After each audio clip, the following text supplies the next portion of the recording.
to Snape Chat, voice of the Snapedom, dedicated to spreading Snape love the world over.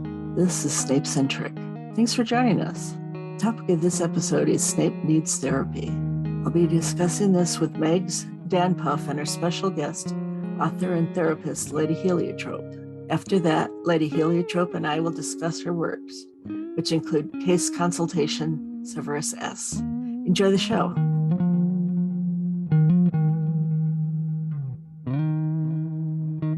Hello, today our topic is Snape Needs Therapy, as we all know. Absolutely. I'm here with Megs. Hello. Danny. Hi. And LadyHeliotrope. Hi. Who is an author and therapist and our special guest today. Dang. That's all. Yay. Dang. Someone's blushing. No, it's good to be a special guest. Yeah, so I don't know. I made a little bit of an outline. I started out with a list of traumas and it got to be so long. Mm-hmm. That's why he needs therapy. Yes. My own therapist was saying that as one grows up, traumatic episodes, or I can't remember what she called them, ACEs or something like that, that it makes you more susceptible to mental illness of various kinds. Mm-hmm. Specifically, ACE score of 4 or up out of 10 means that you're much more likely to have a lot of comorbidities, is what we say. Mm-hmm. So she said even like schizophrenia or things like that. That's so unfortunate, but true. Yeah. Especially as a child, it's like your brain is developing. So however it's affected affects its growth too. And mental illness obviously is regards to the brain's way to handle different chemicals and balances. And if that gets out of whack early, I mean, it's kind of like getting an injury that like your body's weaker in that area. Like if you get an extreme injury, even if you break a bone, that area might be stronger, but then the outside areas are weaker because of it. And it's the way it is.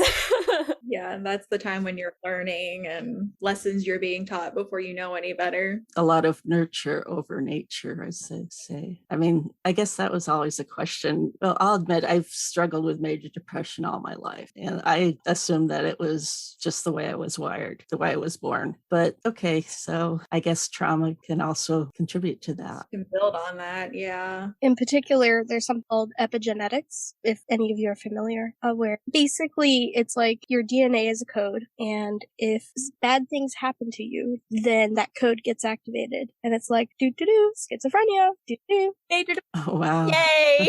And And I have a lot of anxiety and OCD and things like that. And I can feel like I can look back and see where that started, but I feel like a lot of things that happened in that period only exacerbated a lot of that and made it a lot more severe than maybe it might have been without a lot of things that happened. So yeah, with my experience, I have bipolar depression. And so I've had full extremes of things that I've experienced over my lifetime. But I mean, I know for me, my mother suffers from it. And I would say that overall, my childhood was relatively healthy. I didn't have, any of those traumas and whatnot. So for that instance, it definitely felt very, like she gave it to me. Like, that's just kind of like what happened. And it's just like, we didn't know for a long time, even though we lived with my mother and we knew what she was going through. All of a sudden, I was such a surprise. I don't know. But yeah, it comes in all shapes and forms. No one's exempt. That's for sure. Indeed. Well, I can read some of Snape's traumas, as we're probably all fairly familiar with it after reading the books. Mm-hmm. Poverty, abuse, bullying, extreme bullying, almost dying at the Shrieking Shack, losing Lily's friendship, and eventually losing Lily from the world. And being a Death Eater couldn't have helped at all either. Oh, hell no. Yeah, what you could be exposed to within that lifestyle and the different, people involved in it and the sort of things that they find entertaining. It's got to be a very dark and difficult thing to navigate. Mm-hmm. And like my heart's always hurt for him because it's just he never really got a break from anything because, growing up in poverty, like having that abuse where if it wasn't him, then he was witnessing it. So either way, that's not good. And then, going to Hogwarts and thinking, oh, I'm getting away from this. It's Yes. magic. I have my friend with me. And then immediately meeting bullies and just immediately like going from one bad situation straight into another. And it never really lets up. And then losing his longtime best friend, like the only person he really had. And like I've been through a lot of friend breakups, some even recently, and like those like shatter your heart. And then, you know, just because they weren't friends anymore didn't mean he didn't care anymore. And then she dies, and then he's in this situation where he does all these things he feels guilty for. And then just the experience of being in that environment was probably pretty traumatic. And like he just never once in his life really had a break from anything. Nope. Up until his, you know, perceived death, he was surrounded by trauma. I mean, he worked at Hogwarts. This, you know, traumatic things happened there. I mean, that poor guy. He didn't even want to be there, it seemed. He was pushed into that situation. Like, that man did not like teaching. I know. It's funny because if I was Severus and I went to Dumbledore and was like, dude, I'm here, I'm bowing to you, save my friend, and the friend dies, I'd be like, okay, I'm out. Fuck you, old man. All right, you were useless to me, and I'd run off somewhere else. Yeah. There's no way. But that just shows his character. When he makes a commitment, he owns up to it, and he, regardless of whether there's really a benefit for him anymore, he's stuck with it. Like, what else could he get out of it?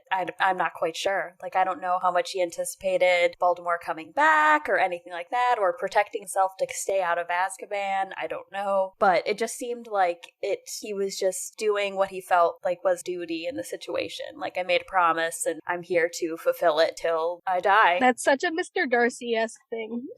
Oh, I know! Yes!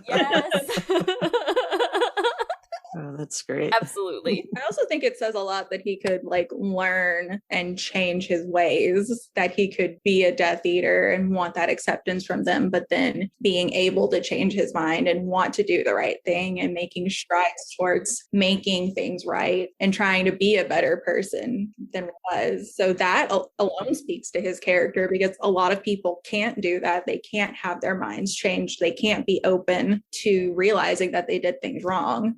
In particular, those with complex trauma often respond by becoming more and more rigid. And the fact that he doesn't, I'm convinced that he sort of meets criteria for at least some kind of personality disorder, but I have complex thoughts on that. This is my diagnostician piece coming to play. But my thought is that he both meets criteria for a personality disorder, but also defies sort of what the traditional expectations for a personality disorder look like. Interesting. Yeah, it says a lot about him as a person, I think. Yeah. The next thing on the outline is signs and symptoms. Yeah, which kind of plays off of what, So I've got the ACEs quiz pulled up if that would be of interest to run through kind of real quick. Oh, yes. Definitely, yes. Mm-hmm. All right. So what's wrong with me? Before his 18th birthday, was there any verbal abuse? I think it's implied that there may have been, but I don't know that canonically we know for sure. Is that fair? I think that's fair. Yes. Yeah. So I am going to give that a 1 with the caveat that we don't exactly have canonical evidence for it. Mm-hmm. Is that fair? Yeah. Okay. And then physical abuse from a parent or other adult in the household. Again, we don't have canonical evidence for that. We have a Pottermore article. Oh. No, we had brought it up in the past that there's an article regarding it's either Hogwarts professors or the history of the headmasters, and kind of goes into them individually. And one of them expresses Snape as how his name derives from, something like dirty, filthy, a negative connotation. And it expresses explicitly that his father did not hold back in regards to the whip. So he definitely was physically. So that's canon. Okay. All right. Cool. So that if we take Pottermore into account as far as like after written thing, but I think that counts. I'll pick and choose my Pottermore details, but That's okay. When it comes to Snape, I'm pretty sure that she thought everything through okay. So that's a 2 so far, a 2 for 2. And then sexual abuse, I don't think we have any evidence to suggest that. I have written it, and I have written not that he's experienced that, so I feel like it's either way. Yeah, I read both, but I don't think there would be canonical evidence for that. So that's 2 for 3. Did you often or very often feel like no one in your family loved you or thought you were important or special? That's fucking clear as hell. Yeah.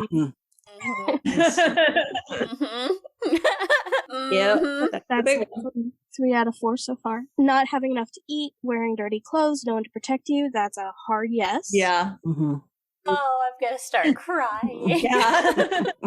So that's 4 for 5. Were your parents ever separated or divorced? I don't know, but their relationship was clearly unhappy. So, do we have any evidence for a separation? I don't believe. Don't.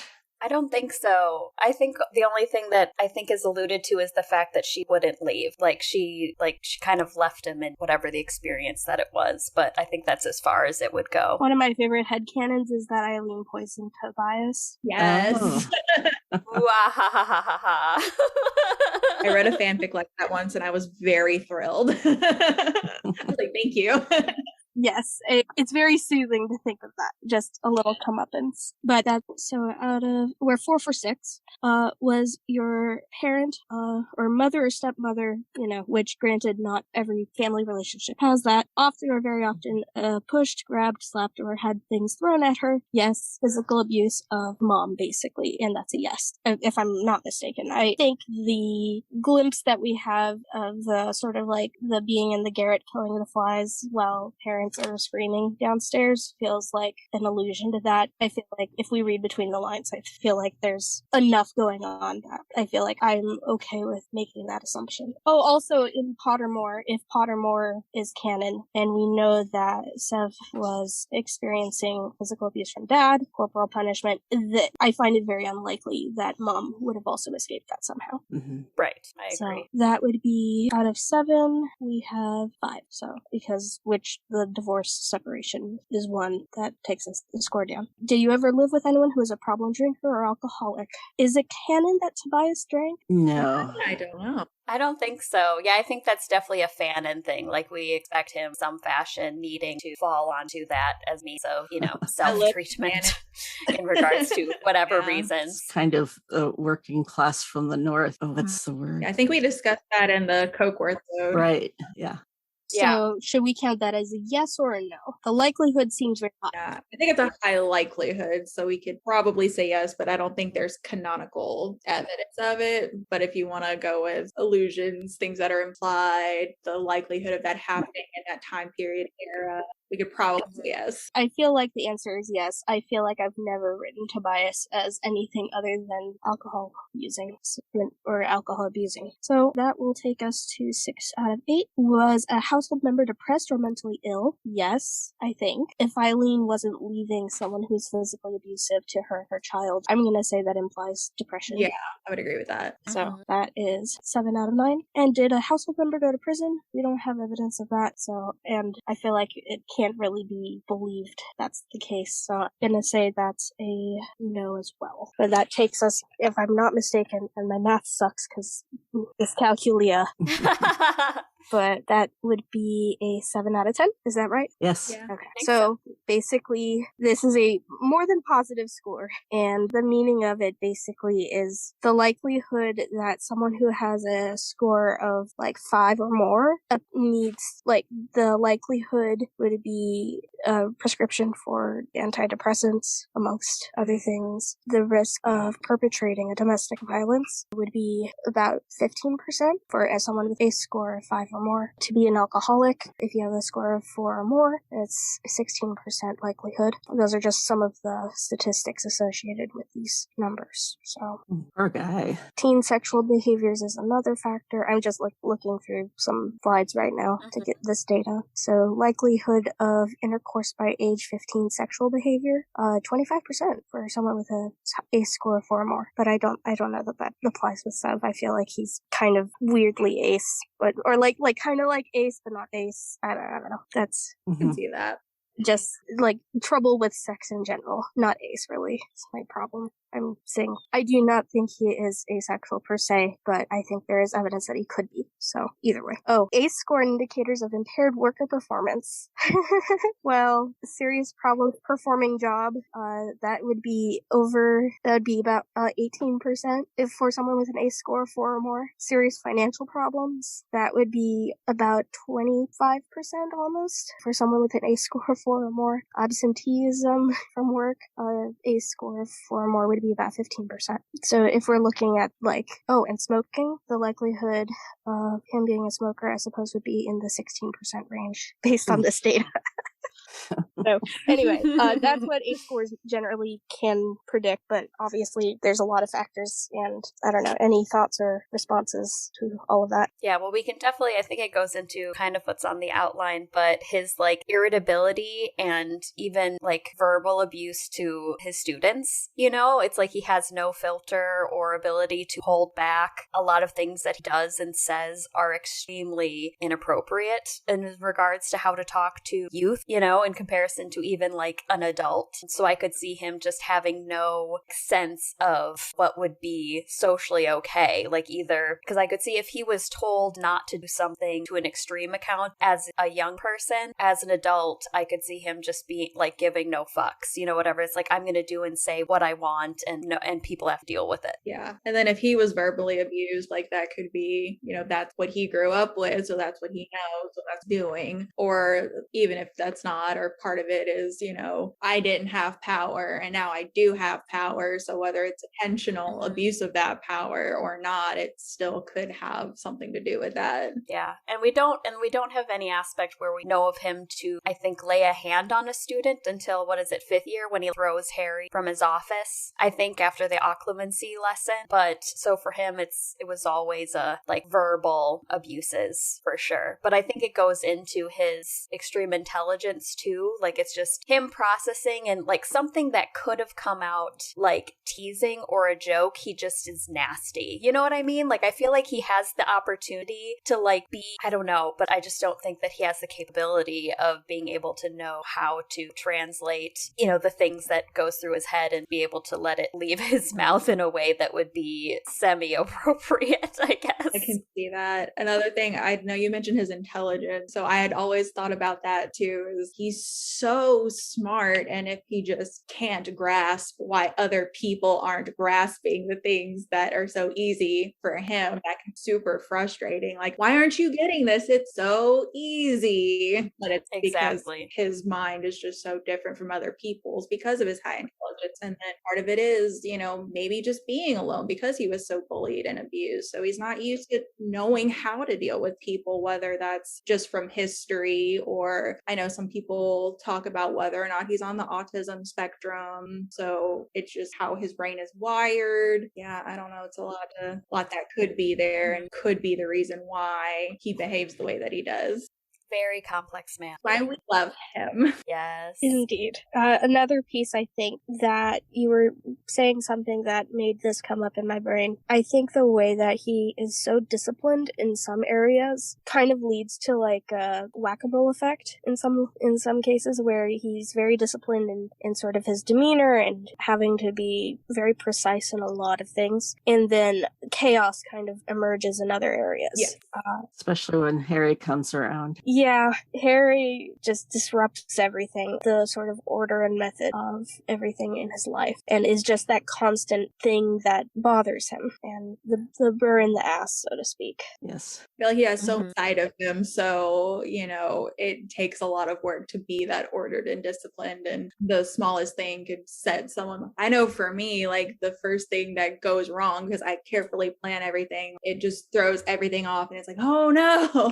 So I can see that being a thing where you're clinging so tightly to things, any little thing that goes wrong and just because he is bottling so much inside, I think that especially someone like Harry can be a big trigger for throwing it all out of order and then unleashing all of that intensity and emotion and anger and everything else he's been keeping inside. So yeah.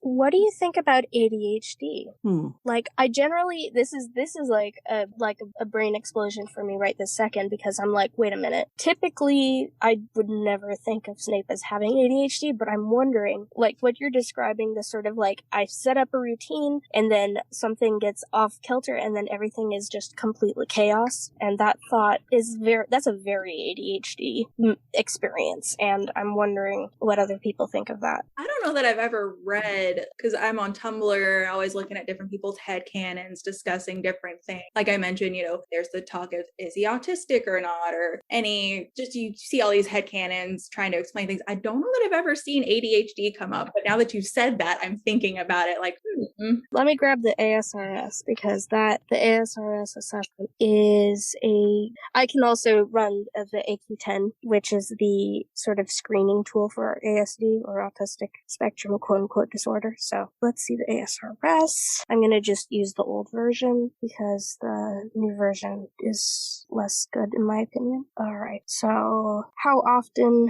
trouble wrapping up final details of a project? I'm going to say probably Snape doesn't have a trouble with that, probably, unless we're talking about something that's outside of the scope of day-to-day life. I don't know. Thoughts? I don't know.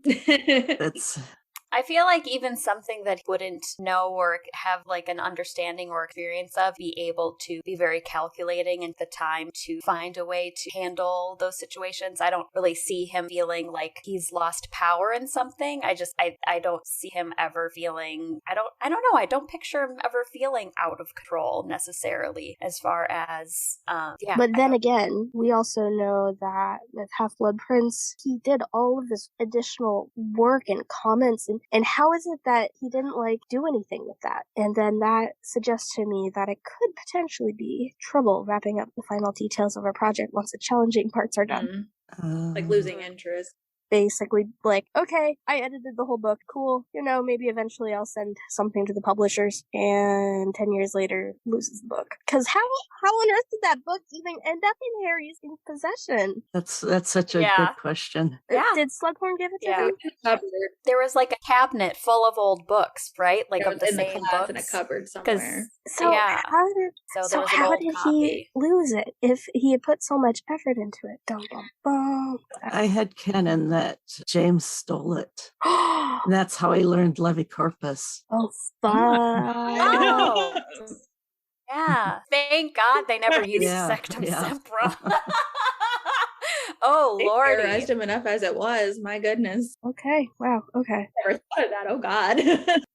Yeah, because it could have been an instance where then he was trying to hide it, and then kind of forgot about it or something like that. I don't know that he would, because that Severus would just leave something he put that much, not even effort, but more these are his thoughts. He came up with this himself. Yeah, he would try and find it. I don't know that he would just leave that around for anyone to find, even if it wasn't oh, I'm sentimental about this. It's these are mine. No one else is going to have my spells and take my credit for things. Mm-hmm. Yeah, very odd. Yeah, so that's a thing that maybe supports my theory that is going in a direction. How often having trouble remembering appointments or obligations? I feel like that's not a Snape problem. If anyone disagrees, yay, nay. Yeah. I feel like he's punctilious to a T. So. I agree. Having a task that requires a lot of thought, avoiding or delaying getting started. Arguably starting occlumency with Harry, he was really avoidant about that, if I'm not mistaken. Mm-hmm. Of course, that was an extremely unsavory task for him. Yeah, which is a whole vibe. Yeah. His work, especially having to be a spy, there's no room for error. There's no room for putting things off or being late or forgetting things like that. I feel like a lot of his job was so important. He really couldn't afford to get off task. Mm-hmm.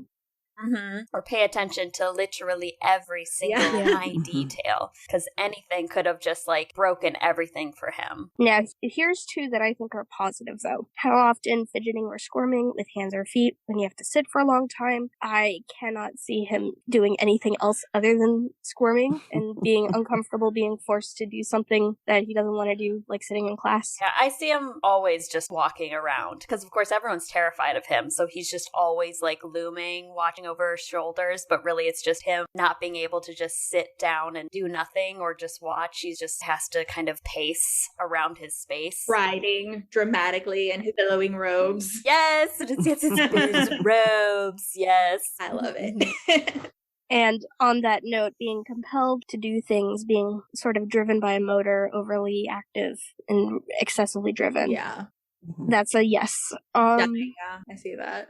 Oh, go ahead. I was going to say he was excessively driven to wander the halls at night. Mm-hmm. Yeah. And the question, I think, is if I were in his head or if I was diagnosing him, I'd be like, okay, is that because you're in an insomniac, or is it because you're trying to like avoid other thoughts, or is it like, what is the function of that behavior? And that's the thing that I'm most curious about as a diagnostician. Mm-hmm. Yeah. Because another thing with mental illness, a lot of, and especially untreated depression, are extreme nightmares. So I could also see an instance where he either, like beside drinking, like either, to a certain extent unhealthily was using like dreamless sleep to a point that maybe it stopped working for him. So then then had to just, might get like little blips of sleep, but then have to get up and just go out and get his mind on other things. Yeah, because it's just the convenience of him just coming across every time Harry's out of bed is just like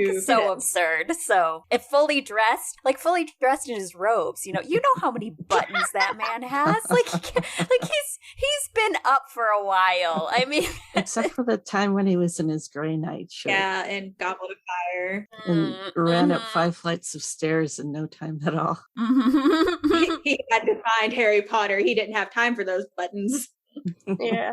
Mm-hmm. Yeah. So anyway, that's the basic ADHD checklist. I ultimately am leaning more towards a bipolar diagnosis as I'm running through it rather than ADHD, but I mean, it's pretty clear and apparent to me that he's neurokin. I mean, that is something that has always been a feature of Snape and the other characters that I sort of lump together in a Snape-ish category, so I'm dead convinced of that. Mm-hmm. Okay, on my list of signs and symptoms, I also put flat affect and then kind of dissociation and occlumency. Yeah. What's the difference? And I don't know. It's my, unpracticed mind to think about is kind of interested in that. What are other people's thoughts on that? Like as a means of keeping things locked up or out, I guess or what was the thought process? Yeah. Yeah. Maybe even starting with when Dumbledore made him promise not to say anything about the prank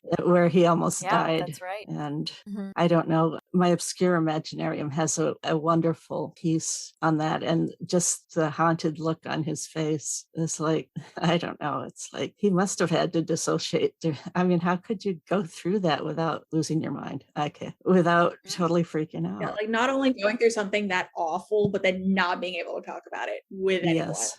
Mm-hmm. And like person who almost got you killed, like they get away with it, you don't get to talk about it, you just have to deal with it and keep it all bottled up. Yeah, and having an adult in power who should be out to protect all students put him, a young person in the position of, like victimizing him and making it seem okay because it's this dirty little secret, like that he can't talk about, that it's not addressed. Like that's messed up. Like if if Dumbledore makes him not talk, it's not like he can go to any other teacher or adult or anyone to even remotely unpack any of that. And just being told how unimportant you are because like your life and safety and well-being is worth less than these other people just getting away with what they did, basically. And I guess trying to protect Remus, but like at the cost of someone else's well-being. And the house points thing.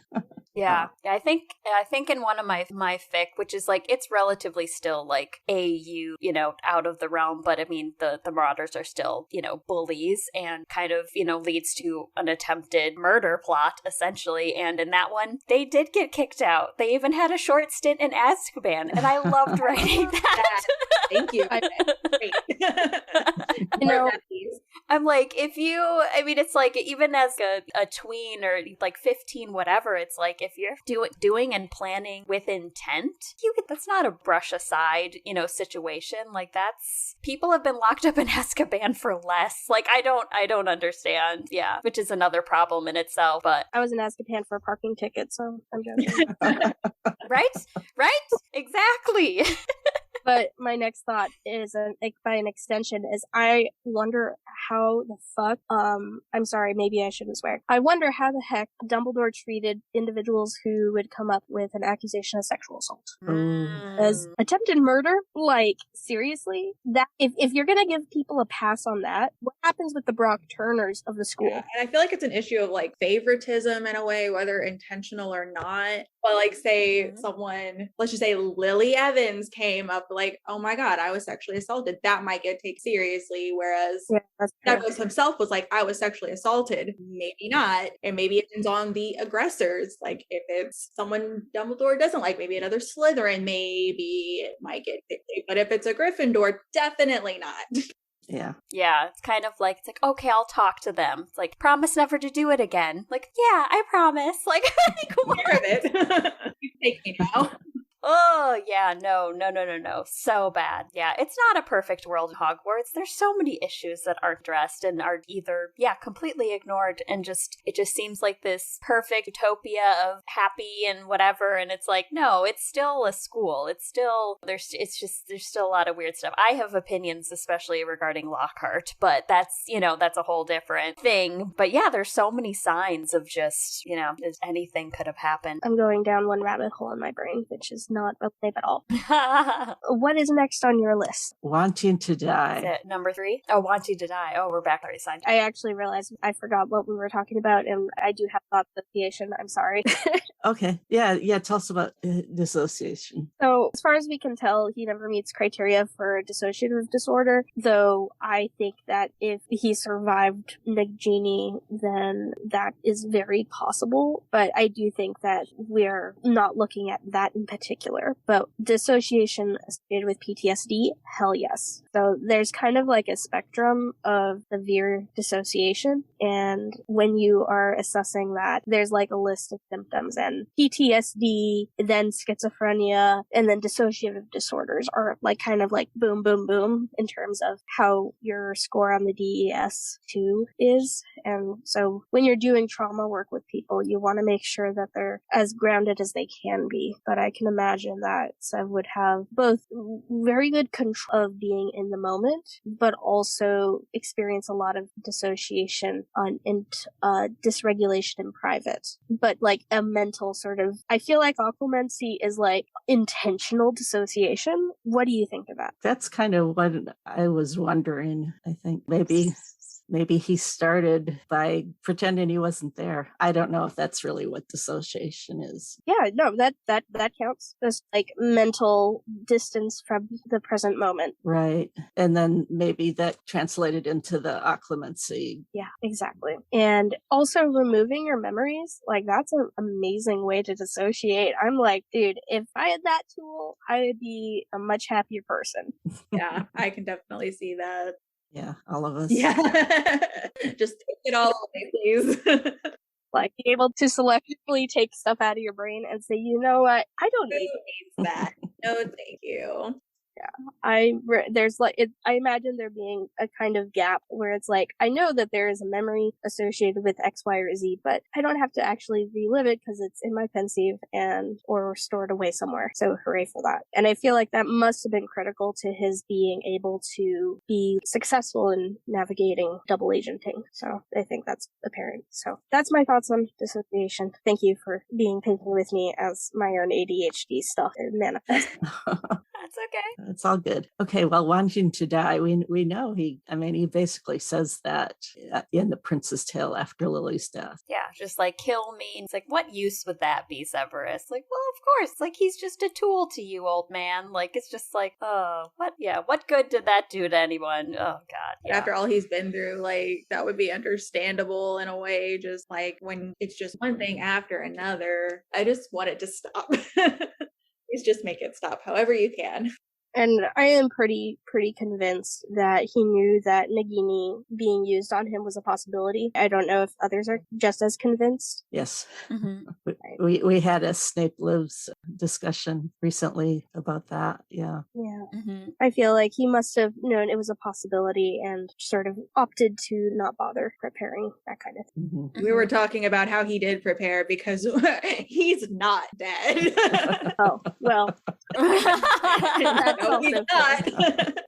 Yeah. But in that instant, yes, as you said, like obviously how we talked about was, it's like, obviously he would know and have the ability to save himself from that, to show that, essentially does die in that regard. Like, he lets it happen. Like, he obviously has the power to change things. Like, we talk about how he must have brewed the antidote for Arthur when he was attacked. Like, who else could have done that if St. Mungo's couldn't? So, like, he has to have that power, and he just reached a point of just being like, you know what? It's over now. Like, it's over, and I'm so ready for it to be over. That hurts my heart. As much as that hurts. Yes. Yeah.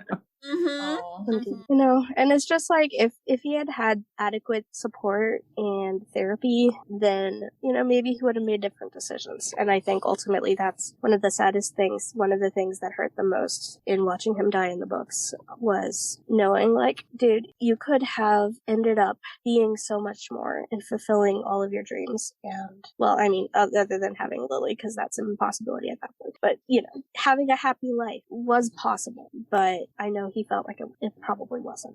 And in that scene where he does, he is attacked and is dying, it's the first time we ever see him kind of like leading. Like, he's written, like, he's like, let me go find Harry. I promise I can find him. Like, he's like desperate. So of course, on one hand, we're like, why is he, if he wants to die, like, why would he be so desperate? The only thing that I can think of is the fact that he's like, fuck, I told Dumbledore that I was going to tell Harry what was going on, and I'm running out of time, and I don't know how I'm going to do that unless I go find him right now. And so it was just so convenient for him to just be like, he was probably laying there like, fuck, why did I do any of this? I'm such a failure. And then Harry just ends up walking up, and he's just like, oh, thank God, like, take my tears.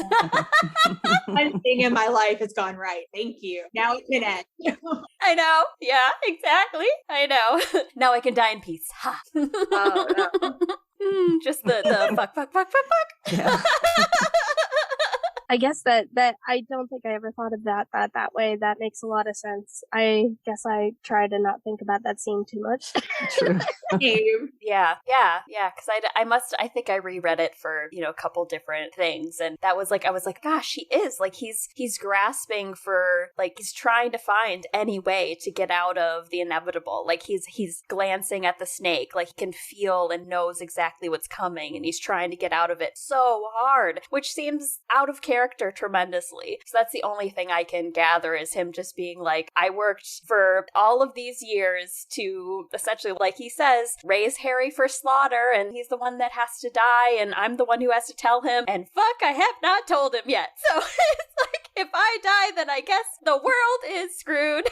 I don't know if he would come back as like a ghost then. He'd just be like, oh, I thought my existence was over. I guess now I have an eternity, like, to this castle forever now, just because I have to tell Harry what the hell is going on. That sounds like very rich fodder for a story. Mm-hmm. I want to read that. There we go, Another listeners. plot bunny. Write that fic. Do it. And let us know you wrote it, because I want to read it. Yes. Yeah, exactly. Yeah, don't keep it to yourself. That's rude. Extremely rude. Jeez. Problems with sleep is the next thing on the list. We alluded to it a little bit that, he spends all his time awake roaming the halls. And here's the thing, that will increase people's Yeah. irritability.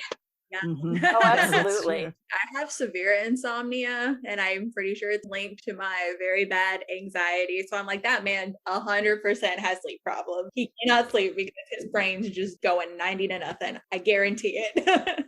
And lack of sleep does not do you any favors, let me tell you. No, indeed. Just like, if I could slip him some Valium, it would probably life-saving. Yeah. Right?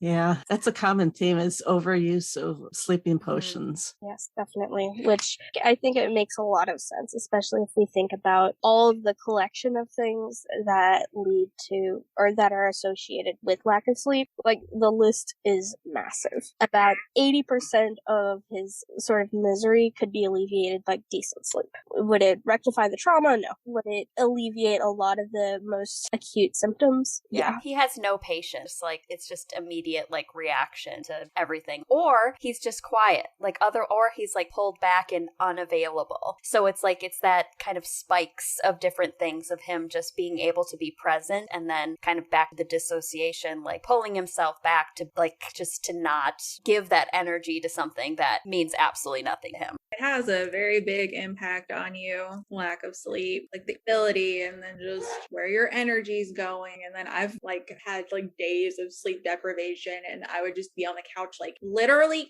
crying because all I wanted to do was sleep, but I literally could not. Oh, that's another thing too. How much does that man cry in private? You know what I mean? Oh, Yeah. Like oh my God, he has to just go back to his rooms and collapse. You know what I mean? Like, I just like, he couldn't hold all that in without exploding in more ways than just yelling at children. That's coming out one way or another. That is not something that is releasing all of that. There's no way to hold on to that. Indeed. And I think that is a kind of a cool thing because I don't know that I can think of almost anyone else in the series who cries more than a couple of times other than maybe like Harry and Ron and Hermione. But even Ron, I don't know that he like cries. Who else cries? Like, we've seen Cho Chang, but of course her boyfriend was murdered. So I mean, you would imagine she'd be crying all year long. So, but she's poked fun at. Like, even Hermione and everyone's like, oh, she's crying all the time now. Like, it's like, let her mourn. I was so mad about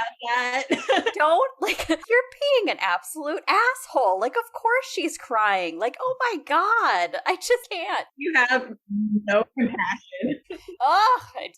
That every time I'm just like, leave her the fuck alone. Jeez. Exactly. And Marietta Edgecombe's another person that I'm like, I feel like you got a bit of a raw end of the stick, but permanent disfigurement. Yeah, or pure pressure. Like, but anyway, yeah, I feel like he's one of the few male figures that we see legitimately having mental breakdowns, like left and right. I might be wrong about that. I can't think of anyone else. Like, I can't think of any other figures. So, like, basically, I feel like the vibe is we do see a lot of evidence of him crying a lot, proportional to sort of how much screen time he has, I think. When she describes him as being in pain, like after serious escapes, I think it's the first time we see, and I think she describes him as almost inhuman. I don't remember anybody else being quite so angsty.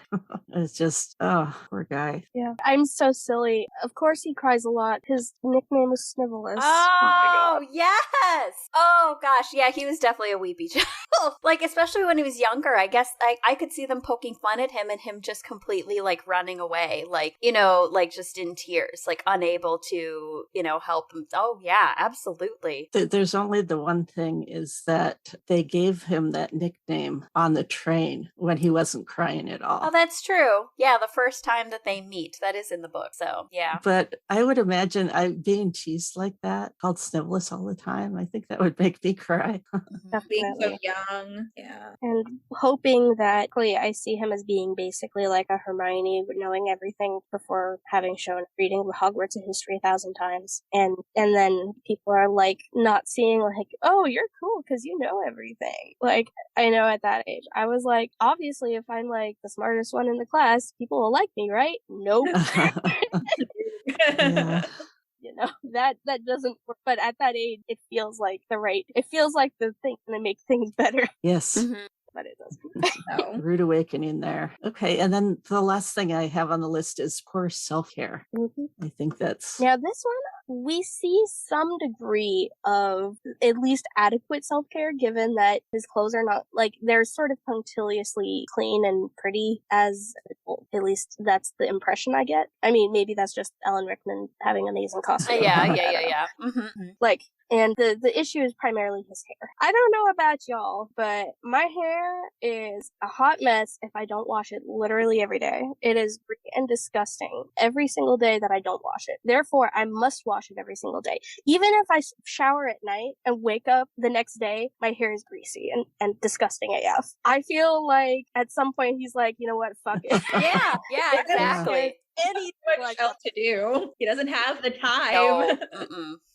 Like, showering every day, or like the thing is, I don't even know if they have showers at Hogwarts. I feel like I know they have baths, but do they have showers? That feels like a Muggle I thing. don't know. What I do think is, I know people always kind of, well, at least in fanfic, explain it away as like the potion fumes, like he's working with those all day, and then if your body naturally, like if your scalp does tend to be more oily, mine's really dry. I have really dry hair, but I know a lot of people, like you said, like my mom has really oily hair. She has to wash hers every day. It's a normal bodily thing, and then you're taking into account the potions fumes. I know someone was like, yeah, I'm washing dishes all day and all that steam, it's like that's affecting me. So if you take that into account, and then the fact that he's a spy and he's a teacher and he's got all this stuff to do, so it doesn't have time. And then if you're thinking he has depression, then that's also a thing. Like there's so many reasons that could be happening, and not all of them are necessarily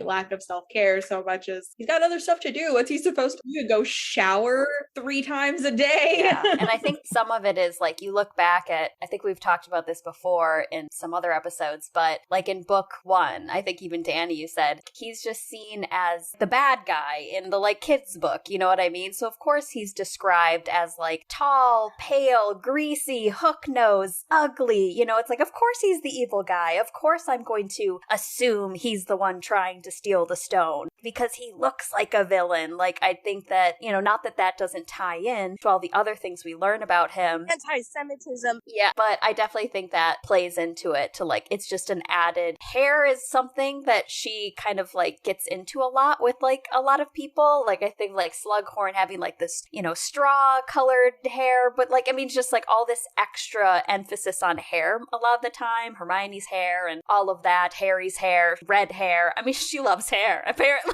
so I don't know what the deal is. So I think that giving that element of like, oh yeah, he's the greasy guy. Like he's, obviously he's like seedy and you want nothing to do with him. Yeah. That's kind of how, like, mafioso are often described in books, too. Like, you know what I mean? I feel like it's just a trope anyway, but whatever. But all this is sort of about self-care, and so, suffice it to say, I think he does the bare minimum. Like, nobody's ever like, oh my god, you stink. And, like, the kids would definitely make a big deal if their teacher didn't smell good. So, I don't know. Especially him, who they hate much. Maybe he actually uses that Sleek Ease hair solution like that Hermione uses for the Yule Ball. Like it's a choice. Like he loves how shiny it makes his hair. That's so it's like, because that's a thing. Like some people love like either like the permanent wet look. Like that's the thing. Like people will treat it so that it looks like it stays wet even though it's dry. And I'm sure he's just like, oh my, like in the morning in the mirror, he's like tossing it around. Like, oh yeah, like take on the day, Severus. Like Soul Glow. Yep, exactly. The one in the Tresemme commercial. Like just funny. Or I actually realized it might also be a preventative in order to be more sterile and create more sterile potions. I also realized this. Because if your hair is all flopping about and landing in your potion, you can literally ruin everything. Yeah, so if in the absence of a hairnet, which he would never suffer that indignity. No. Yeah, they wouldn't walk in with Severus Snape and a hairnet, yeah, or shower cap, stirring everything. Like, that would be funny as hell. So, maybe that is actually intentional. That is actually a really funny observation. I just came to mind. Anyway, I don't think we ever see any evidence other than that of lack of self-care, though it's not far-fetched to imagine that, when he doesn't have, on the very rare weekends, I imagine he doesn't GAF, but that's speculation. Yeah. And then, of course, as a child, being provided with, like, old, clothing, mismatched, not necessarily not clean, but just, like, awkwardly dressed. Yeah. And then growing up and being an adult, you're like, okay, I'm getting black everything, so everything matches. And, like, if it's old, it doesn't look old. Yeah, I'm being very punctilious about that because image is a very important Slytherin thing. True. Oh yeah. Yeah. Oh, by the way, you can say bad words. Yeah. It's okay. I try to err on the side of politeness. No, it's an explicit podcast. We talk about things. Legit. We've already done Snamione. We've done Snary. We've had a great time. we talk about explicit fic, so we can drop the occasional F-bomb. Yep. So. I am sort of throwing around in my head a snarly fic. A snarly? I mostly just like the name. Is that Snape and Harry and Lily? No, Charlie. Oh, Charlie. Oh, snarly. I was like, yeah, I know. I was like, yeah, Harry. Yeah, no, yes, that was a really good guess. All right. Snape and Charlie. Actually, it's a side note, like a Snary fic that I really like had Snape and Charlie as like a previous relationship, and now I'm like, Snarly. Yeah. That fic is Snary and Snarly. I like it. Yeah, I'm thinking about that, but I'm sorry, that's deviation from our point. That's what makes it fun. That's okay. Yeah, I like hearing new ship portmanteaus, so I'm always here for that. Yeah. Okay. Next, I have what would help him. Meds. Meds. Meds, aka potions. Yeah. Therapy. And Therapy. Therapy. Yeah, I in case consultation, the fic that I've been working on, I'm amping myself up to do EMDR with him, or rather her in that fic, but c'est la vie. Which EMDR is a trauma therapy that we have theories about why it works, but in fact we don't know why it works, but it works, and it's used with PTSD, especially in the Veterans Administration in the United States. So it is a heavy duty therapy, and one that I am becoming certified to be an expert in or some shit. Oh, cool. Cool. In my disaster gay way.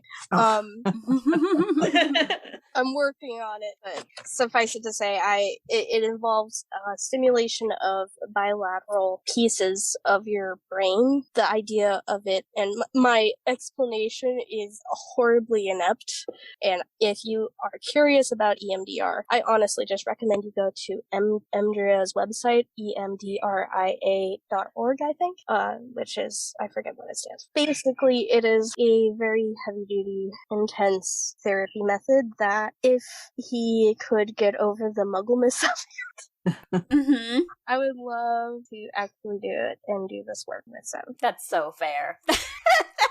And that's the thing, is I feel like there is a little bit of sort of muggle things can't possibly be better than wizarding things about Sev. I feel like he just does not anticipate that anything muggles can do is, strictly speaking, significantly better than wizarding world. But the thing is also we just have sheer numbers, whereas the wizarding world doesn't. Eventually with science, the amount of things we're gonna throw at the wall and somehow stick is just going to be a higher quantity than the wizarding world can do in terms of developments in mental health. And the thing is, the wizarding world would benefit so much because guess what? People live a lot longer, which means that their trauma haunts them a lot longer when they're in the wizarding world. True. The wizarding world really needs to let our slightly inept therapeutic methods in, I think, because while medically they're superior in methodology, I do think that they neglect the mental health component to a gross degree. I'd like to think that Madam Hooch, in addition to teaching 2 courses of the intro level flying and taking care of the grounds, I would love her to be the school therapist. I think that she has the opportunity. It's what else is she doing with her time besides, you can only do so much work to the pitch / there's only 4 or 5 Quidditch games a year. That's true. There's just so little. She would be perfect, especially if my headcanon is that she's queer or lesbian, and she would be the perfect person for someone to go to if they were having, that sort of crisis or anything like that. And I want her to be the therapist at Hogwarts that everyone can go to. You know, I love it. I absolutely love it. I also I almost always write her as a lesbian or trans or both. But yeah, no, that resonates. I love it. I want to read more of that, definitely. And she's always trying to knock into Severus's head, and he's like, fuck off. Yeah, I could see it. I can definitely see it. Write it, people. Yes. Yes, I know. Write it more. Yes, I have too many other things to do other than write all of these things, so someone else needs to. Hooch is the therapist. Snape doesn't get to Harry in time and comes back as a ghost, and then all hell breaks loose. I am so there for it. A couple other things that might help would be a new job and a change of location. Oh, yeah. Okay, who thought that being a teacher is going to, like, be a low-stress job? Oh, that for you sure. Can, like, be a What? while doing something. Like, what the hell? No. No, not at all. All those dunderheads. No, teaching is literally 2 jobs for the price of 1. Exactly. You know, like, I don't know a single teacher who isn't stressed out of their minds unless they've been in the field for like 10 years and they've got things down pat and they never have to write a lesson plan in their life, which I imagine at this stage, probably after teaching for 10 years, he probably actually has reached that level of like, I don't need to do any planning. But he still has to do grading and grading essays. Like, you can't just, like, do that, like, with a Scantron, you know? Somebody estimated how long that he works like 100-hour weeks, what with teaching, what they say, 14 classes a week and grading all those essays and patrolling the halls at night. Yeah. All night, yeah. Like, truly, where does he get a single break? I see no evidence to support that he gets adequate PTO or anything. Like, does he get sick days? No, I don't think so. If he does, he doesn't take them. Like, you know, he's one of those, like, just like, what would I do with that day besides be miserable? Yeah. Yep. Although the buddy fic where Minerva's like, Severus, we're taking the time off, we're going wherever, we're gonna like just like dragging him around the world. Like, yeah, that'd be fun. I'd like to think Minerva like pulls him out of, you know, the darkness once in a while to his displeasure, but at least he does something. I definitely stand in a friendship with them, and I love it. Yeah. They're both so snarky in different ways, you know what I mean? And she doesn't take like like when she's like, I couldn't look at Severus in the face for like weeks when like they lost the cup or whatever. It's just like, I couldn't look at him. Like, you know that then he was teasing her. Like, he was teasing the shit out of her. Like, it was, yeah, they're the perfect BFFs. Yeah. Yeah. The bro TP. Which, you know, that's a sign of autism, that having friends who are, you know, much older than you and, like, relating better to people who are a lot older or younger than you, that's, like, an autism thing. So that's a thing. It is. Yeah, he's definitely the youngest by far of all the entire fact, having started teaching at like 20, 21 or whatever it was. Like, that's crazy. And I swear the only reason he keeps his job is because A, of Dumbledore and his machinations, and B, because his kids' Newt scores are through the roof. Yeah, that's probably. Yeah, exactly. He is effective, if nothing else. Man of standard. Yeah, and that's why I think Dumbledore gives him free reign, because it's like, well, the Board of Regents really appreciates how potion scores have been massively better, you know, since you took over. Whatever the method. So, you know, good job there. It's kind of like having a coach who really demands way too much and is like, I'm trying to get you to the big leagues with, like, a Class D school. And you're like, oh my god, there's no possible way that we're going to get, you know, to a more advanced level of sport, but then somehow magically it happens because of all the pushing and whatever, which to some extent I admire. To other extent, I'm like, okay, people's mental health matters, okay? Yeah. Okay. But the thing is, I think a lot of Snape's issues with permitting other people to, like, have their mental health is because he's so rigorously in denial about his own mental health stuff. I definitely get that.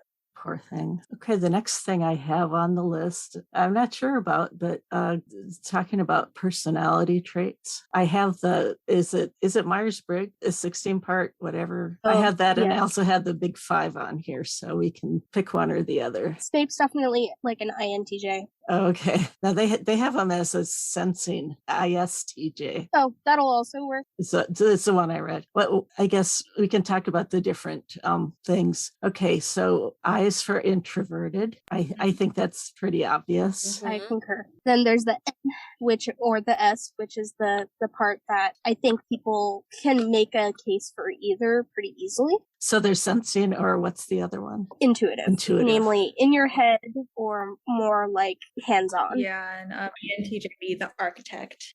He shows the N type, I think. Well, I don't know. When I look at the Advanced Potions book and what he did with that, it seems very intuitive to me. Exactly. I think it's okay to say that he'd be like a split decision with that, because the S part I see in terms of the sort of like, I think of S as being very much like an artist. Like somebody who is creating things out of sort of an instinct. And I think that definitely shows in his potioneering as well as his defensive magics. Like, he just has a lot of like ingrained muscle memory that he's built upon, and very concretely so. Is that fair? Okay. Yeah. So he also has a grasp of theory. So that's the end part. So the third part is thinking. Yeah. Versus feeling. And we know he's not good at feelings. No feelings? No. He's trying to be a thinker and not a feeler. Yeah. Even though he feels things so deeply. Yes. I know. That's what we love about fic, is peeling back those layers to get to those feelings. It's so much fun. Yeah. Digging all those feelings. Give me the feels. Give me the feels. Exactly. All of the feels, yes. Mm-hmm, Give me the angst. Mm-hmm. And then the last one is judging. Yeah, which we see that he's very good at sort of judging character and stuff. Or situations. Yeah, and it's more that kind of judging rather than like, I judge you for this, that, or the other thing. Right, judgmental, yeah. Yeah, because the opposite side is perceptive, which he's perceptive by a lot, but I think the judgmentalism, the rigid thinking really is more evident. For someone who's perceptive, I think of as more Hufflepuffy, like welcoming of everyone, that kind of thing. Yeah. That's not Severus. What? The Sorting Hat wasn't like trying to go between the two? Like, I don't know, Slytherin, maybe Hufflepuff, I don't know. I'm just like... Oh, those are my opinions, but also the Myers-Briggs is notoriously flawed as a measure, but I enjoy it anyway. Yeah, I think it's still fun. What do you think about the big 5 personality traits? Remind me what they actually are, because I don't remember. Okay. Openness, conscientiousness, extroversion, agreeableness, neuroticism. High on neuroticism. Low on openness. Yeah. Agreeableness low. Mm-hmm. Yeah. Extroversion low. And what's the other one? Conscientiousness. I would say high. I need to close up, unfortunately, because my wife is calling me. So that means that I need to head home. Well, thank you so much. It's been awesome to have, especially like the therapy point of view and mental health, like, in IRL situation to break this down. It's been extremely fascinating. I've loved it. Thank you. Thank you for wanting my perspective, which I am delighted that people think I have a perspective to share. We're glad to have you. You definitely do. Would you have a minute to talk about your fic real quick, the case consultation? Oh, sure. Severus S. Of course. Oh, great. Yes. Do you have questions about it? I'm unfamiliar, so I don't know. So basically, it's a post-epilogue, wet epilogue fic, but it actually, I suppose, is canon compliant in that Sev officially dies, but actually is transported via portkey that Dumbledore set up. In the event of death, transport Sev to a completely different location, namely Massachusetts, to attend an Aerosmith concert, because I guess in my head, Dumbledore at one point was like, Severus, if you could do anything this weekend, let's say, what would you do? And so probably was like, I would go to a fucking Aerosmith concert. I don't know, what the fuck do you think? Yeah. And Dumbledore, in his Dumbledorian way, is like, I'll take that. And basically Done. sets up some sort of magical spell or portkey as like acknowledgement that like he's asked a lot of Severus the whole time that they've been alive and stuff. And this is like a lot of effort, but actually ends up, giving Severus a whole new opportunity to evolve and become into a more fulfilled version and happier version of themselves. And the whole point that's all the backstory. So you enter the fic and you have to kind of deduce that background because it's actually written from the perspective of Snape's therapist. Her name is nice. Letitia Rosenberg. She is a queer Black woman living in Massachusetts and Boston in 1998, and basically starts off with seeing this homeless guy who really doesn't want to be there, has been hospitalized for pancreatitis, and is mandated to treatment and does not want to be there at all, and just wants to continue drinking himself to death, except then it starts to emerge that there's some gender stuff underneath the brusque exterior, as well as some deep complex trauma. She is Muggle. She spends a lot of time basically coaxing trust out of Snape, and basically like where I have most recently left off is about just after Christmas, I think, and I haven't updated in months. I very much intend to. My life has just been a walking disaster for the past several months, so Yeah. Yeah, also I've been getting into this, like, getting outside and doing cemetery work, and that's been taking up my fanfiction time, which I admit, but the thing is, it's also getting me outside, which makes me a little happier. Yeah, absolutely. Yeah, very important. So, anyway, that's, Which by Snape's pale skin, obviously he doesn't get enough vitamin D, so he's just not doing himself any favors whatsoever. Indeed. No. I hope that is it. Do you have any further questions, Kat, about any other details or questions you have about case consultation? I think that's a good starting point, and yeah.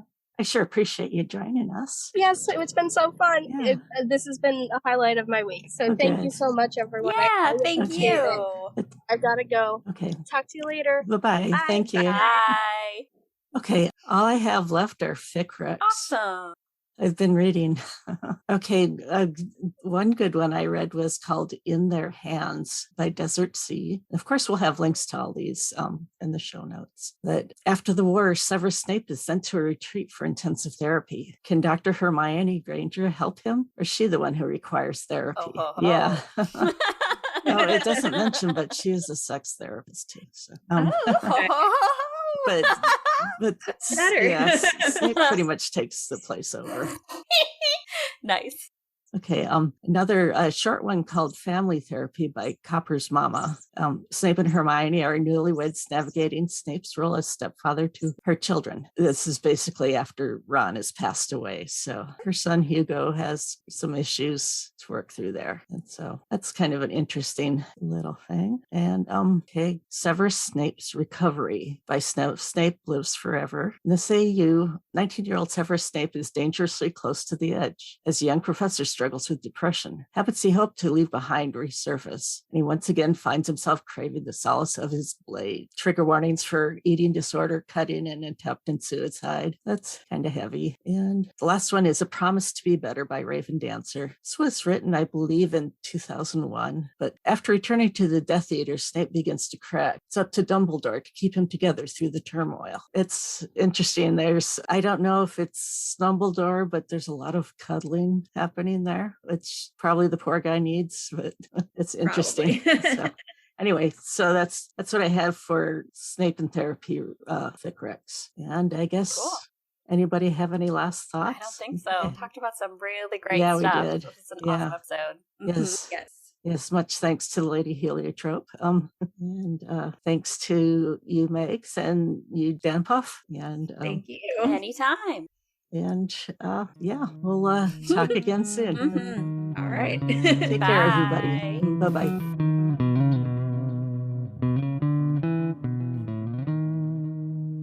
And I hope you enjoyed the discussion portion of our show. Thanks to everyone for joining in. Now we have an interview with the wonderful LadyHeliotrope. Enjoy.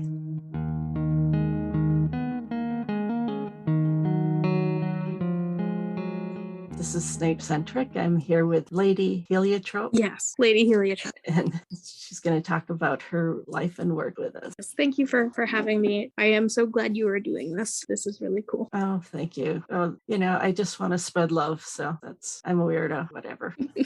Well, Anyway. you are in extremely good company on that one. So yeah. And I'll be weird together. Indeed. So yeah, I'm Lady Heliotrope. I've been doing fanfic writing since I was literally 4 years old or 5 years old, something like that. Though obviously that was not Harry Potter oriented. That was Thomas the Tank Engine. My wife finds extremely amusing, with good reason. I love that. So that was my first fanfic, was like a crossover of Thomas the Tank Engine and Peter Pan. Oh, that's great. What the heck? It was so dorky, but it was very sophisticated for my age. Indeed. I think. Yeah. Very Oh. Well, you started to tell us a bit about yourself. Yeah. And so, okay. Well, I did have 2 additional profiles earlier. The first one was Alec the Anachronistic, and I started that one back in middle school, and I worked on it until college, and then in college, I made a new profile called Anachronistic Alex, because that makes sense. Big change there.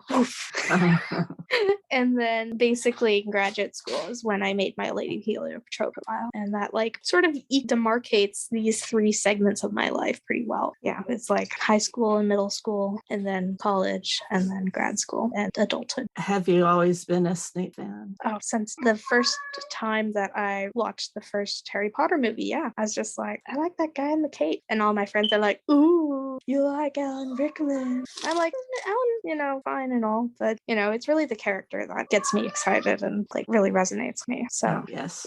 I have this sort of ideation that Snape or Sev, I typically call him Sev in my head for whatever reason. I don't know. I try to avoid the sort of connotations that come with, because a lot of anti-Snape discussions have like use his last name, and I find it kind of more intimate to use his first name, but though that's a bit presumptuous too. Not necessarily. I kind of like to alternate, I think, but this is inner dialogue stuff. Yeah.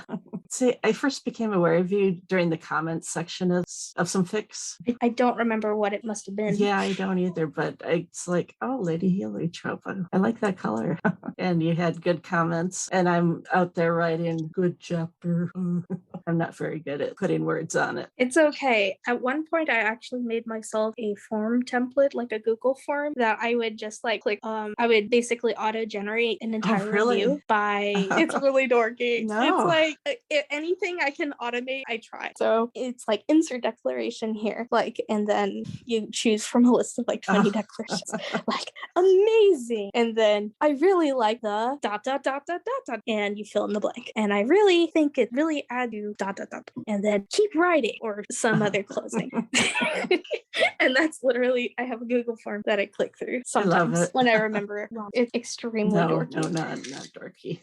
So you ran into me in some comment section. Yeah, and obviously it was an SSHG. Probably. Well, obvious. Probably. That's one of my questions here. Yes, I do very much love SSHG. It just, something about it just like fills me with happiness.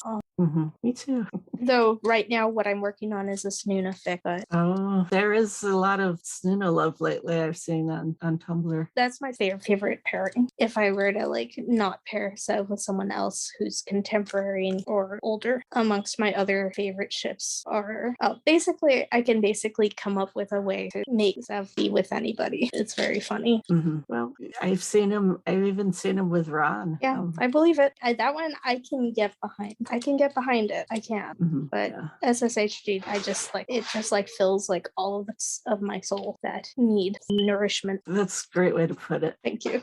Is what you read kind of the same as what you write? Ish. Sometimes I'll have a friend who has written a thing, and I will read what they wrote to support them and love them because they are great and I care about them. I honestly don't read that very much, honestly. If I have to choose between writing and reading, I tend to write. And there's only so much time. Yeah, I am a busy working professional and all that, and I have 2 kids, and, a virtual zoo of animals, and I work way more than my wife would like me to. So, given that, my fanfic time is relatively small, but also like it tends to be like a cycle with me. I'll go through a period where I'm like really, really like living and breathe fanfic. And then like, then I'll rotate to a different hobby. And I'm kind of in one of those rotation phases right now where I'm focused a little bit more on genealogy and like going to graveyards and photographing gravestones. Oh, okay. That's one of my big hobbies that I'm sort of, that's more in circulation right at present rather than fanfic. But I always come back to fanfic, usually in the winter, because going out is less fun. I don't know. Today's the first really cold day here. But, Whereabouts are you? I'm in Wisconsin. Oh, okay. So you're not like in Australia or something, which is kind of what I imagine. When I have internet friends, they frequently are in Australia or Europe or somewhere. Yes, that's true. They're all over, which is neat. It is super neat. Yeah. So it sounds like you've been publishing your work online for quite some time now. Yeah, Starting since in middle school. Middle school, okay. Which was when, number one, I got into Harry Potter. Because growing up, my parents were conservative Christians and were which on its own, I have no necessary judgments about or anything. But the thing is, my mom was of the opinion that Harry Potter, Rush Limbaugh at one point was really into the idea that like Pokemon was like devil worship and Harry Potter was of the same ilk. Oh, goodness. And that's where my mother was coming from. So I was not allowed to read Harry Potter. And then, even though like my aunt was a teacher and she's like, you know what, you would love Harry Potter. And I'm like, I totally maybe would. I don't know. And my mom's like, no, Harry Potter. I was like, but then in middle school, I had some friends come over for our sleepover because middle. And my friends were like, let's watch Harry Potter. And I was like, my mom has never let me watch Harry Potter. And of course, my mom, being the mystifying creature that she is, decided that night it was totally fine to watch Harry Potter. And that was the day that I fell in love with Snape. Oh, the day, yeah. I was just like, whoa, this is the vibe. And Rickman made him so mysterious, from the start. Yeah, and I was already prime and ready to be a Snape fan because I was a Phantom of the Opera fan. Oh, okay. I don't know if you remember. So Phantom of the Opera came out back in the modern version with Gerard Butler. I remember seeing came out. Yeah, as a movie for my 12-ish-year-old mind, it blew me away. I was like, oh yeah. This chronically misunderstood musician. Oh, can't even. Oh, have you seen the original with Lon Chaney? Yes.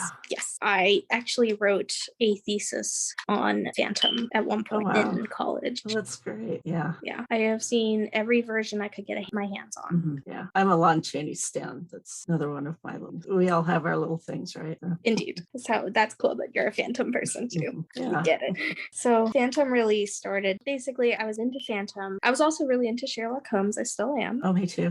Love me some Sherlock. But basically, like Phantom, Sherlock, and Sev. I even wrote a fanfic at one point that had all three of them because #Dorkosaurus. Oh, that's great. Yeah, I think I added a couple of extras for my friends. I think it was called Urkolsev, Spardon. I don't remember, but Urkolsev was like my three guys. I love it. Yeah, just all the outsiders. Yeah, and also it's one of those things where it's like in retrospect, it's like, oh, autism, that's a thing, and like in retrospect, I'm like, okay, all the guys I like are like super autiful, and I self-diagnosed autistic, so that's a thing. And one of the things is the hyperfixation, or I'm still trying to understand the whole thing, and I don't even know, possibly me. A lot of things I hear kind of resonate. Yeah, I get that vibe from you offhand. Well, a lot of us in this community definitely have that feel. At least many of us do, from what I've seen. So anyhow, basically like this fascination with the sort of gentlemen who are chronically misunderstood, lip smart to a scary degree, who frequently piss off other people because they tend to be more oriented towards what is just rather than what is politic. Oh, that's such a great way to put it. Thanks. I'm glad that I've had that recorded because I don't remember what the words were that I used. But yeah, so that is like #my type, except that my type has now been expanded in to many degrees because nowadays I'm married to a woman. Like, did not expect that. Did not expect that as a kid whatsoever. I was very scared of my lesbian lesbianism that was latent. The other thing is that the guys that I've always crushed on have been extremely effeminate, and the way that I write Sev is way more like a gay guy, honestly, than or at least a queer guy, rather than like a typical cis straight guy. Mm-hmm. So that's one lens that impacts all of my work, regardless of anything. I remember Carrying or writing. whatever. Yes, exactly. It's a lens that impacts my writing, and it has for a long time. Even in middle school, I wrote a ridiculous on, I think, Alex Anachronistic profile that was called, I don't remember. But basically, it was like Severus and Phantom of the Opera counseling each other through their grief over the loss of their respective ladies. And then, of course, they fell in love with each other. Oh, perfect. I really want to rewrite it. Mm-hmm. My execution was so silly. You've written a lot of pieces as gifts for other writers. How does that come about? Well, when there's a raffle that people are like, hey, I'm doing a raffle for charity. Would you like to donate a thing? I'm like, how about I donate a fanfic? Oh, okay. That's a thing. Uh-huh. I also used to be part of a server that I got annoyed by, so I left it. It was a Discord server, so I know. I got annoyed by the server, so I left. Yeah, that's difficult. I don't know. I'm on servers and I'm not social, so it's like even my own server gotta remember to get out there and talk to people or else they'll go away. And I really move at a much slower pace than most people. Like, the thing is, an active server really it's like a catch-22, because it's like an active Discord server requires people who are on their phones all the time, but the people that I want to spend time with are not the people who have all the time ready to invest. Like, the people that I care about are generally people that do other things and are busy, and it's really frustrating, because then it's like, okay, well, the server disappears without the teenagers who are busy with their internal systems and their drama associated with being young. But then if I just hang out with the people that I want to spend time with, then we kind of like just get distracted by life, and then we need like a good mix somehow. And I have not the energy or time to master the skill of a Discord server creation. Yes. Yeah. I know mine was somebody built mine and then gave it to me, and it's like, Which one is yours that you run? It's a Snape chat. So. Oh, I think I have been on that one. Oh, have you? Okay. I think I must have. I mean, at one point, I think you may have been on Hearts and Cauldrons, which I'm still on it, but then I'm not good at the social thing. Oh well. Same. I'm just like, I get overwhelmed by real life pretty easily. So well, that's really what matters. I mean, except having a rich inner life is also of great value. True. Yes. And frankly, underutilized. I think we would, as a society, benefit a lot more from having more people with rich inner lives. Mm-hmm. Yes, that would, I think, make a better world. Yeah. You've written this long fic, Case Consultation, Severus S. Mm-hmm. Yeah. And I love it. So glad. It's in the form of actual social workers' notes. I'm really glad you love it. I was worried that it would be a lot like my other sort of conceptual type fics, where like I get no real response. Like, people just like read it and are like, and walk away. And I'm really glad that it's resonated with a lot of people. I feel really, really guilty for not having updated a while. Real life and everything. I don't have I don't have any other active writing projects. Case Consultation and the Snoona fic that I'm writing is a one-off. It's not a chapter fic. So how did you pick? I believe it was that he suddenly wakes up at an Aerosmith concert. Yeah. Oh, and just going through homelessness and alcohol, and then eventually gender dysphoria is kind of an interesting combination of things to put the poor guy through. No.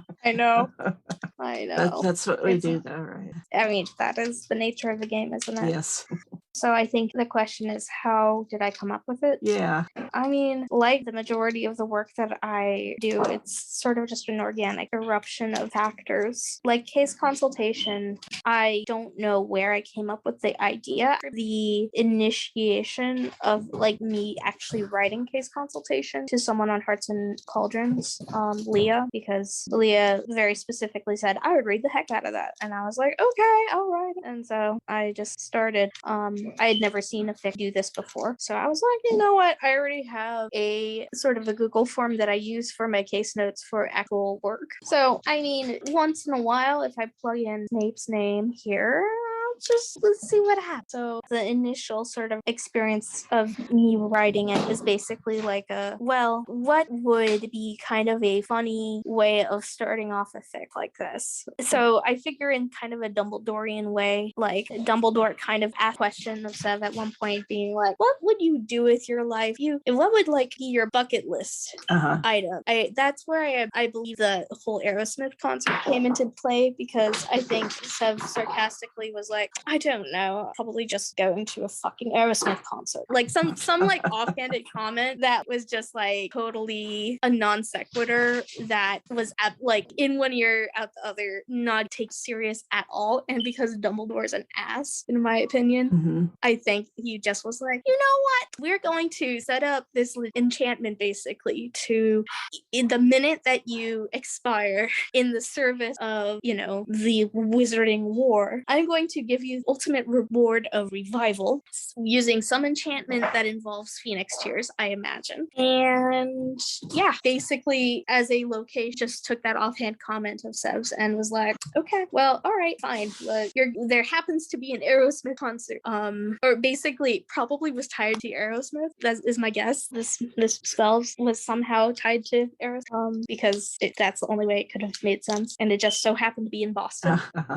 In terms of where they were when Sev actually died. So that's the background of how Sev ended up in Boston in the first place. And it's just kind of like I was just saying it felt like he just washed up on shore. Yep, exactly. And that's sort of the premise of the story, is like, in the absence of all of the traumatic factors influencing, I'm gonna use nomenclature them, because in the fic they really haven't been like, I am femme, I am female. They haven't really endorsed that at this point, though it's obviously about to happen. It's just it hasn't emerged organically yet, because they've got so many defenses that they put up over years upon years upon years. He's getting there though. Definitely. And we'll eventually evolve into it. Anyway, that's how Case Consultation sort of emerged and came into being sort of randomly. And I really like the character of Letitia. She kicks ass, but also is very vulnerable and very deeply in pain. And that's very reflective of like me and my own life, but also like I'm not her. Like she's a very distinct woman character who is very different from me. I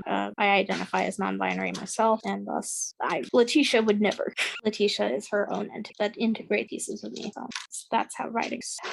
When do you usually write? When you have a chance? When I have a chance, it's often on my phone at like 10 o'clock at night if my daughter has fallen asleep successfully, or a weekend, like today. Like today it would be a good day for writing. Like I feel like other big obligations have to be sort of cleaned out before I can successfully set aside time for writing. Like if we don't have any clean underwear, I don't think I can write, that kind of thing. Yeah, those things tend to, yeah. Do you mind if I ask about JK? Oh, of course. Okay. I mean, fuck her. Yes. I mean, I at first I was disbelieving, and then it was like betrayal. I mean, I think that's basically the gist of my feeling, is just like, she was the curator of the original vision, and it's great and all, but like AP has its own life and it is very queer friendly. So yes. Yeah, the universe has its own existence beyond JKR, and JKR is kind of irrelevant at this point. So, in my opinion, I totally agree with you. I do have some guilt for engaging in things that are, HP related, but also I feel like, oh no, I shouldn't enjoy this whole corpus of art because of the transphobia. But I also have to recognize, like, look, I have been sort of queering up the HP fandom for longer than she has been out as a TERF, and I'm totally fine with people distancing themselves from HP because of JKR. Right. I don't have any problem with that. I don't have any objection to that. I'm like, please do what makes sense for you and your mental health. But yeah, I kind of figure out the author is dead, and yeah, it's published, it's out there. She can revise history all she wants. The corpus of literature that is the over arc of this first 7 book that exists. If she chooses to add additional things, cool beans. But she has completed the arc of the story that I work with. I don't pay any attention to anything aside from the original 7 books, and even those I do the epilogue. What epilogue? Yes, I agree with that.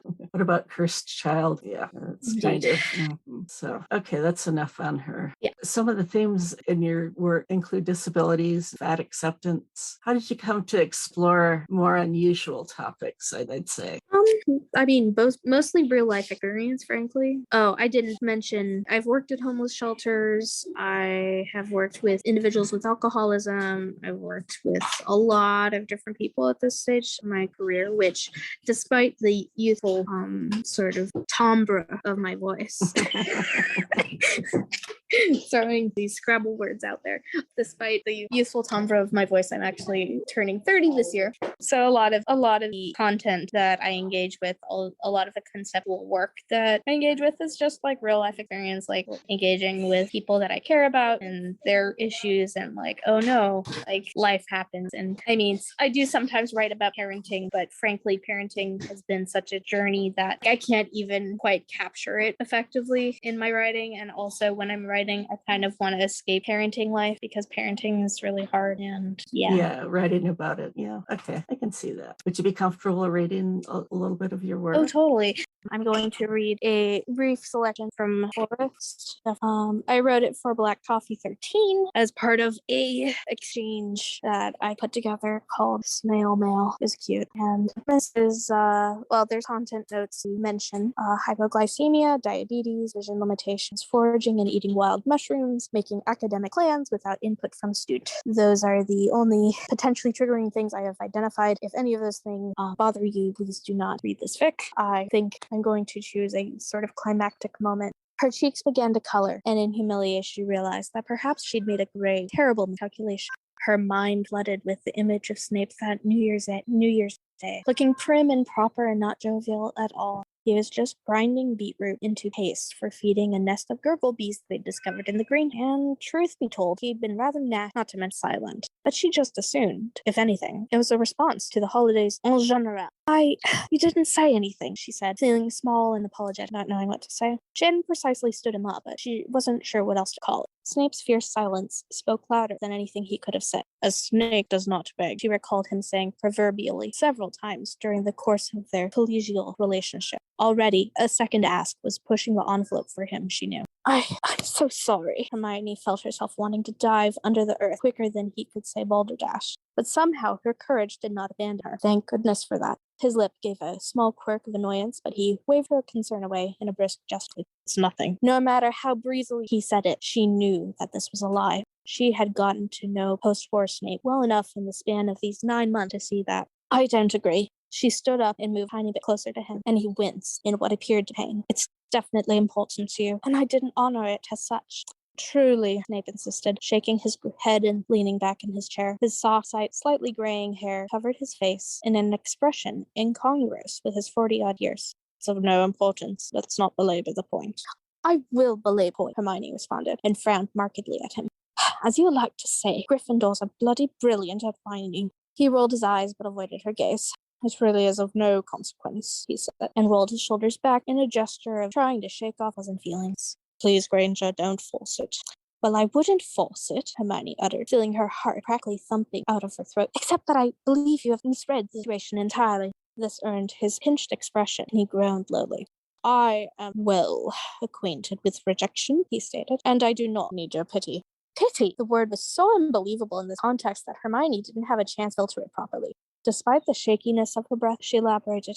I couldn't pity you, sir. Rather, he didn't give her any assistance whatsoever. Instead, he stared coldly at her foot. Oh, rather, the opposite, really. She didn't mean to squeak. She absolutely did not mean to squeak. But the moment her voice got stuck at the top back of her mouth, the squeak emerged, and her dignity was stolen by hellhounds who dragged it behind them as they returned home from the surface of the earth. He didn't say anything else for a moment, instead contemplating her words behind half-lidded eyes. The silence seemed to stretch on forever, and Hermione was about to pass out, exhaustion and anticipation, when he finally added, Perhaps there is hope in this world for stodgy old men. She almost screamed. Was his meaning what she thought? I hope I haven't made a terribly awesome mind blustered, feeling her skin flush all the way to her toes. If I have, please correct it. And what, pray, is your terribly assumption? Truth to the teacher in him, he wasn't letting her down easy. No, indeed. She couldn't bring herself to finish her thought, not until Snape's stony silence forced her. Is it, perhaps, that you fancy? She breathed in deeply, noticing all the swirling sensations, dark greens and browns of forest, the scent of soil and decaying leaves, the powerful warmth he exuded in his long grey country robes. And then, like a waterfall tumbling to life after 1,000 years of drought, she exhaled, "Me?" For all her, this word was fairly squeaky too, to her utter grit. Snape's posture seemed to soften, and he was visibly more relaxed. I wouldn't say it quite like that, he responded, an eyebrow raised, a mild amusement. But perhaps there's something to that awkward assumption. There was a spot of color on his face, too, and all of a sudden he looked closer to being ill than to offering a confession of romantic interest. At least it bears further examination, he added, apparently quite sick to his stomach. She recognized this to be a symptom of his hypoglycemia and pressed the barely sipped raspberry squash into his hand. Drink it all, she instructed. He grimaced and obeyed with closed eyes. After a few moments, he was nodding and looking less wan. "You're not more paranoid than a ruddy healer," he snarled. But there was gravity in the way he stared at her direction. "So," Hermione said, feeling her confidence boost at his acknowledgement, her heart flooding with and sudden, unmitigated tenderness that she'd been keeping tampered down for a long time. "You fancy me?" He shrugged, steadily not looking in her direction. "As I said, it's a hypothesis that merits further study." She couldn't help but laugh. "I'll take your hypothesis over other men's facts any day." "And so you see, Granger," Snape said with what almost sounded chuckle, "you lack scientific objectivity necessary to be a truly great potions mistress." "What?"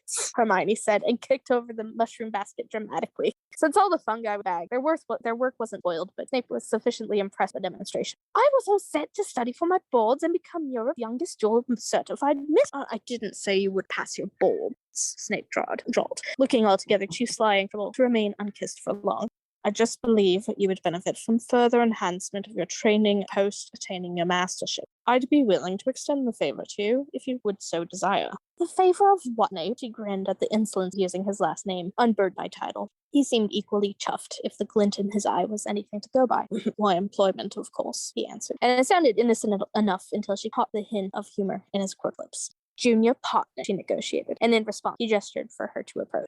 "Mixing business and pleasure is a rather dubious venture," he pronounced as she kneeled down next to the level. He went on in a whisper, "But how can I help but want it all?" "Is that yes to a junior partnership?" She didn't mean to sound so giddy, but her heart was liable to leap out of her chest at any moment. "It's yes to practically anything you might want." At her obvious surprise, he smirked a little sadly. "I suppose you should know by now I don't do things by half measures." Then, as she remained in dumbfounded silence, he went on, "But there is no pressure in the event that this kind of arrangement is not suitable to—" "Oh, damn it, old man!" With that, she pressed her lips against his, and she nearly faded into starlight at the hungry, wholehearted way that his body responded. After a few painful moments that threatened to destroy her credulousness in reality, she withdrew and stared at his face, touching her nose to his. "It's extremely suitable." She had never seen him so embarrassed, and despite the fact that he could scarcely see the intensity of her expression, he cast his chin downwards. "I had hoped," he said, his breath shallow and tight, "that this would be the solution to this puzzle. But I rather imagine this is only the beginning of a much larger labyrinth to which you are leading me, Granger."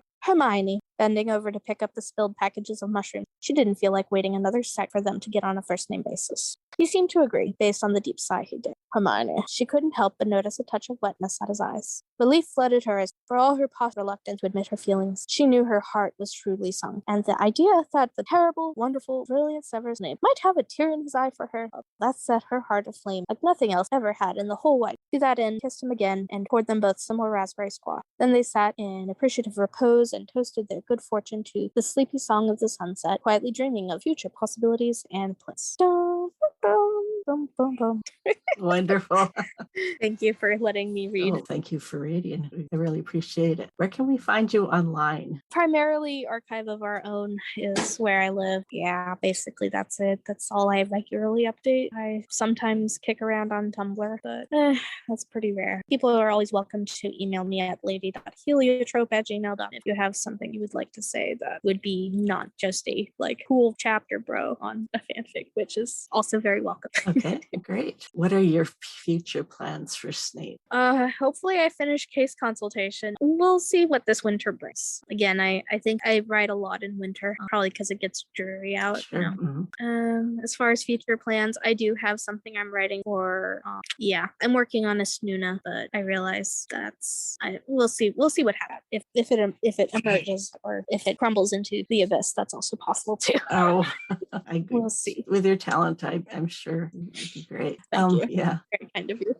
Do you have any advice for aspiring authors? Well, just number one, the sheer quantity of stuff you put on the page. Don't over analyze your work. Basically, just like write, and then reread it once in a while. See how far you've come, and read good books. Like, don't be afraid to crib off of other people that you are inspired by, provided you provide good citations, whatnot. Also, like, go and get yourself some life experience doing something that is meaningful for the world, if possible. It doesn't have to be being a therapist. It could be humanitarian aid work. It could be growing food for your community. Writing should be an endeavor that is done in addition to us. That's great. I'm glad it's good advice. It is, especially doing something to give back is always, I don't know. And writing is a form of giving back too. Yes. But why not? Why not just like give back even more? This is one of the problems that I have chronically. Is every hobby I have is a form of giving to others in some way. Oh, yes. And there's like no point to it in my book if my hobby cannot make others' lives better. So like even my like going to graveyards is like for the purpose of documenting for other people's families and for posterity. That's like if somebody posts on Find a Grave that they need a person photographed in the cemeteries near me, I just go and take care of that for them. Oh, that's really nice, because I'm sure people from all over need things like that. Indeed. I do my best to document stuff, and I do restoration of stones too, or at least I'm starting to learn how to do that. It's pretty cool. You can just take a scrub brush and water and work up a sweat just scrubbing old gravestones. As long as they're not like shit and falling apart and disintegrating, anybody can do that. But never use any like industrial cleaners other than like D2, which is a specially formulated biological cleaner. Okay. So don't bring like dish soap. I say this very specifically because I think people, when they hear, oh, you can just bring a scrub brush with water, they will be like, well, how about I bring some Dawn? It's like that can get into the pores of the stone and make it indecipherable. Oh dear. So especially the older stones that don't have a coating on them, like the old marble stones. Oh yes, those are so fragile. They're just they don't age well. Yeah, they don't. And one of the things I like to try and do is clean them up so that you can see what they actually say, but you have to be very careful that there's a good site called The Good Samaritan spelled like cemetery. It's very fun. That's my little plug for this very weird side hobby that a lot of people are like, huh, why did you go to cemeteries on a regular basis? I'm just like, it's a good vibe. And people are really into finding out about their families nowadays, and I'm sure that you really help a lot of people that way. I try, and that's the thing, is just trying. And I do need to I know that case consultation is helping a lot of people, and I realize it needs to end well, which I will. I think that's part of the challenge of case consultation is like all the pressure to end it and wrap it up in a nice tidy bow. Worried that I'm not good at that. Especially when I add another plot point. It's kind of like throwing dishes in the air and trying to spin them all. Oh yes. You know what I mean? I know what she's talking about. The spinning thing. And it's like another plot point. Another plot point. And I'm just like, can I keep them all alone? So that's how I feel writing is sometimes. But I feel like also the characters really speaking, and I just sort of translate what they're articulating to me. I hope that has answered all of the gist of the questions you have. I apologize for being such a rambly person. Oh, that's all right. You bring a lot of joy to me, and I know a lot of other people. So well, I'm really glad for that. Thank you for having me on the podcast. Yes, and thanks for spending your time with us. My pleasure. No, this was fun. Getting to talk about one of my special interests is a nice thing. Yeah. All right. Well, take care. Be safe. Have a wonderful rest of the day. You too. Enjoy your weekend. So. Yes, bye. Bye-bye.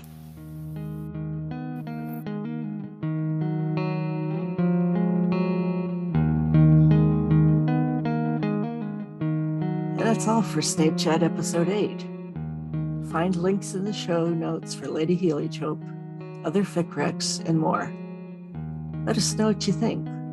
Like us on Facebook, follow us on Tumblr and Twitter, or send us an email or voice message. We'd love to hear from you. Thanks to Maria and Nix for all their great behind-the-scenes help. Be sure to check out Care of Magical Shippers podcast.